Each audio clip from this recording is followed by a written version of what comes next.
दोस्तों, हाल ही में ही हमारी डिफेंस एक्विजिशन काउंसिल ने 15 C295 एयरक्राफ्ट की डील को अप्रूवल दिया था और इस डील की कीमत 29,000 करोड़ रुपए होने वाली थी। इस डील के तहत हम 15 की संख्या में C295 एयरक्राफ्ट को खरीदने वाले थे और इन 15 एयरक्राफ्ट में से 6 एयरक्राफ्ट का इस्तेमाल तो इंडियन कोस्ट गार्ड करने वाली थी और बाकी बचे हुए 9 C295 एयरक्राफ्ट का इस्तेमाल हमारी नौसेना करने वाली थी। पहले भी भारत ने एयरबस के साथ एक बड़ी डील को साइन किया था, जिसके तहत हम 56 की संख्या में C295 एयरक्राफ्ट को खरीदने वाले थे और इन 56 एयरक्राफ्ट को हम भारत के अंदर ही टाटा की फैसिलिटी में बनाने वाले थे और इस 56 एयरक्राफ्ट की डील के बाद इस बात की उम्मीद की जा रही थी कि 56 एयरक्राफ्ट को तो भारत में बनाई जाएगा, साथ में जो हमने 15 की संख्या में C295 एयरक्राफ्ट का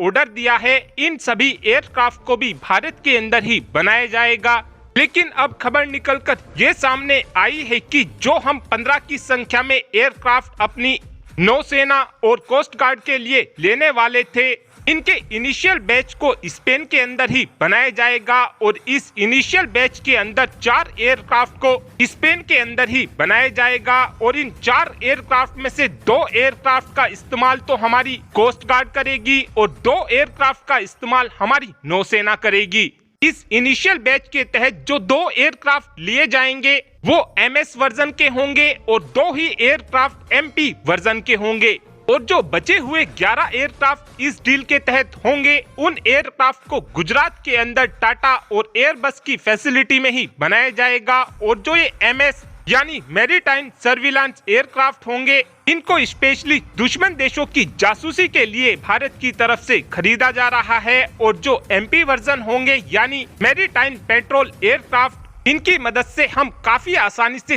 दुश्मन देशों की पनडुब्बी को ट्रैक कर सकेंगे और डिटेक्ट कर सकेंगे और आने वाले समय में इस बात की भी उम्मीद की जा रही है कि इन एयरक्राफ्ट के अंदर भारत की तरफ से कोई मिसाइल भी लगा दी जाए, जिसके बाद हम अपने इन C295 एयरक्राफ्ट की मदद से दुश्मन देशों की पनडुब्बी को P8I पोसाइडन की तरह ही तबाह कर सकेंगे।